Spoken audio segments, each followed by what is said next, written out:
This is part 2 of Diary of the Wimpy Kid Rodrick's Rules. This is part 2. Sorry I have a different setup. It's really loud downstairs. So, yeah. If you haven't seen the first part, go to my profile and go to videos and it should be there. But for the people that came back for part 2, thank you very much. We left on page 16, Thursday.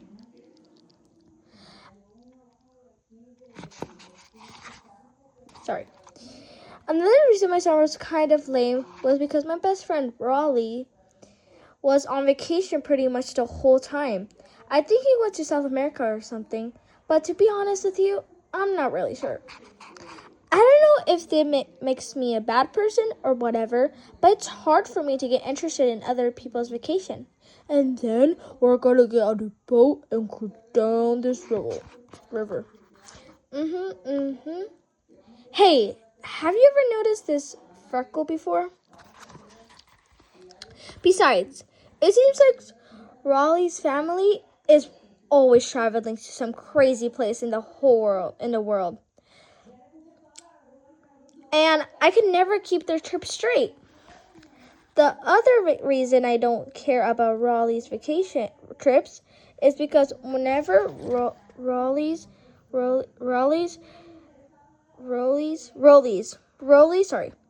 comes back from one of his vacation, he always crams it down my throat. Last year, Raleigh and his friends went to Australia for 10 days. But from the way he acted when he got back, you'll think he lived there his whole life. Good day, mate! Another thing was really annoying is that whenever Raleigh goes to some new country, he gets into whatever fade is going on over there. Sorry guys, I messed up. I keep messing up. I'm dyslexic. Sorry. Like when Raleigh got back from Europe 2 years ago, he got hooked up with this pop singer named Joshy, who I guess is some huge star or something. So Raleigh came back with his bags full with Joshy's CDs and posters and stuff. I took one look at the picture on the CD and told Raleigh that Joshy was supposed to be for 6-year-old girls, but he didn't believe me. Raleigh said that I was just jealous because he was the one who discovered Joshy. And what made it really irritating was that now this guy was Raleigh's new hero.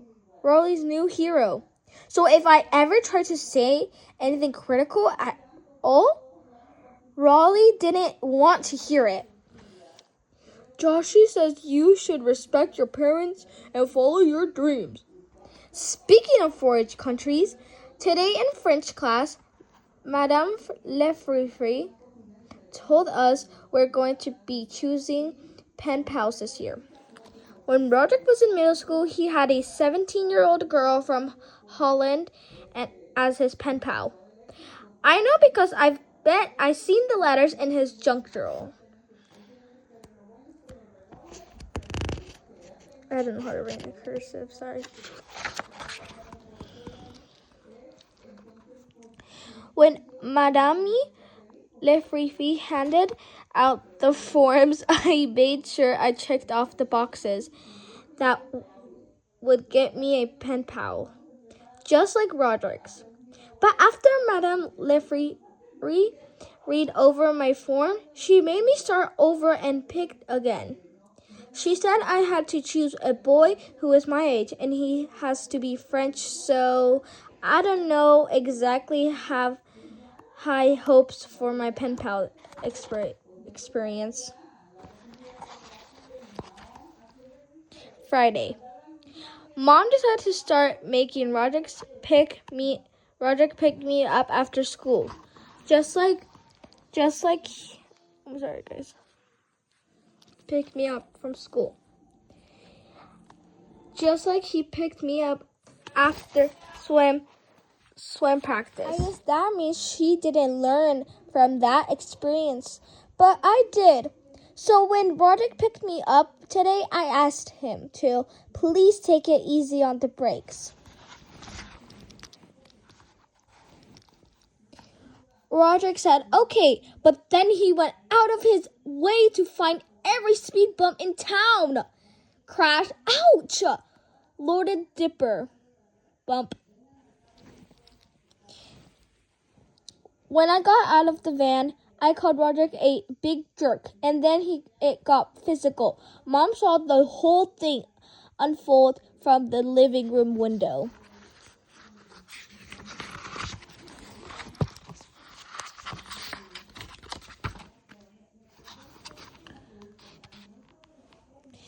Mom made us come inside as she set us down at the kitchen table. Then she said me and Rodrick were going to have to settle our differences in a civil manner. Mom told me and Rodrick we each had to write down that what we did wrong, and then we had to draw a picture to go along with it. And I knew exactly where Mom was going with that idea. Mom used to be a preschool teacher, and whenever a kid will do something wrong, she'll make him draw a picture of it. I guess the idea was to make the kid feel ashamed of what he did so she wouldn't do it again.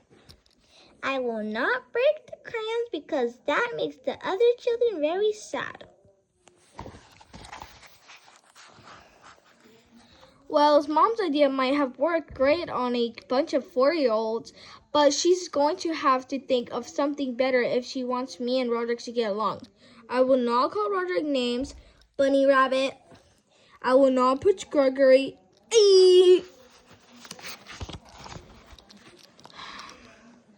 The truth is, Rodrick can pretty treat me any way he wants because he knows there's nothing I can do about it. See, Rodrick is the only one who knows about this really embarrassing thing, what happened to me over the summer, and he's been holding it over my head ever since. So if I ever tell on him for anything, he'll spill my secret to the whole world.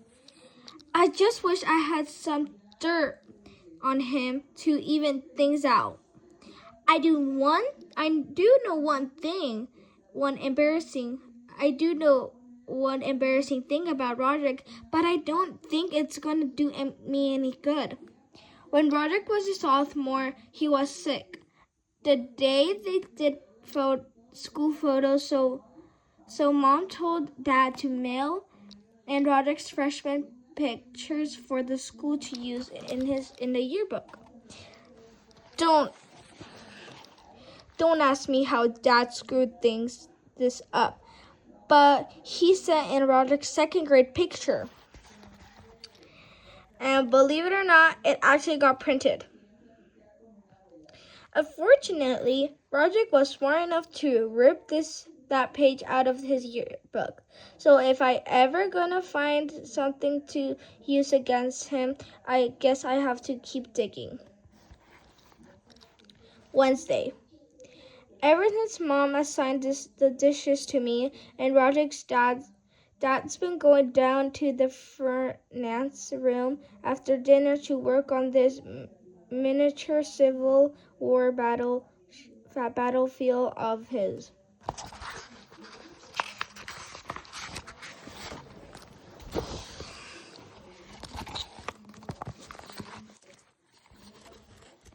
Dad spends at least 3 hours a night down there working on that thing.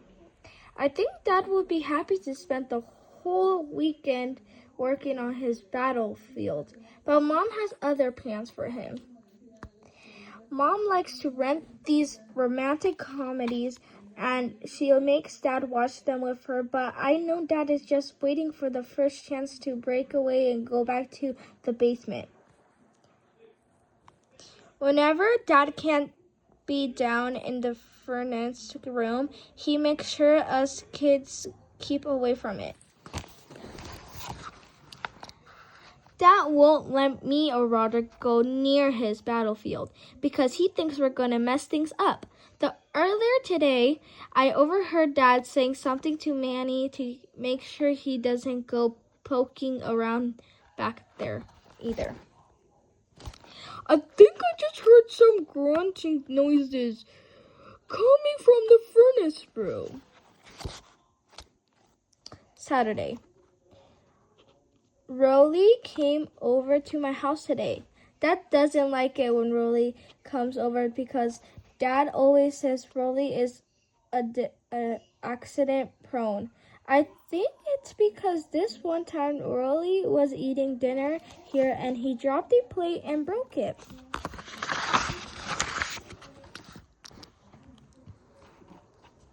So now Dad has this idea that Rolly is going to ruin his whole Civil War battleship in one klutzy move. Whenever Rolly comes over to my house these days, he gets the same greeting. The basement's off limits. Yes, sir. Rolly's dad doesn't like me either. That's why I don't go over his house much anymore. The last time I spent the night at Rolly's, we watched this movie where some kids taught themselves a secret language that no grown-ups could understand. Bigly, bombly, blop, blop. Bork. Translation. At exactly 2:30 p.m., let's all drop our books on the floor. Me and Rolly thought that was pretty cool, and we tried to figure out how to talk in the same language the kids were using in the movie. But we couldn't really get the hang of it, so we made up our own secret language.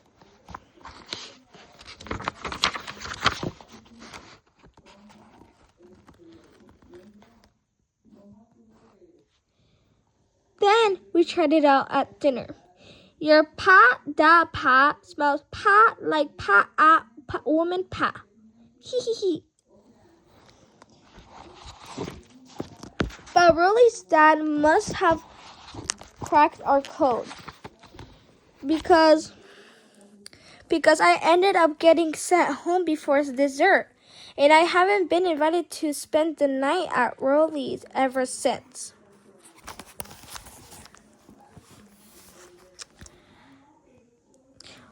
When Rolly came over to my house today, he brought a bunch of pictures from his trip with him.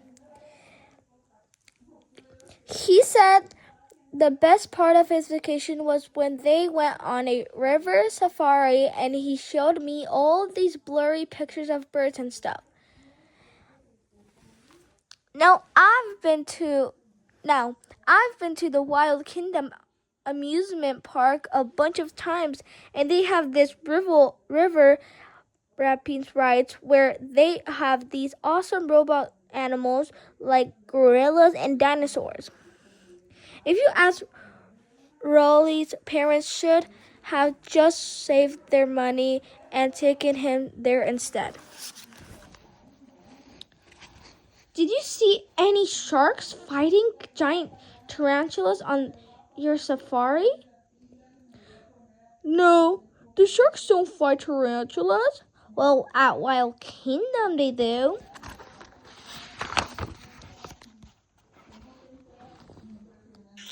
But of course, Rolly didn't want to hear about my experience, so he just gathered up his pictures and went back home.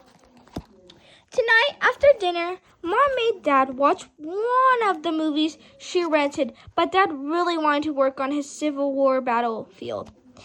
When Mom got up to go to the bathroom, Dad stuffed a bunch of pillows under the blanket on his side of the bed to make it look like he was asleep.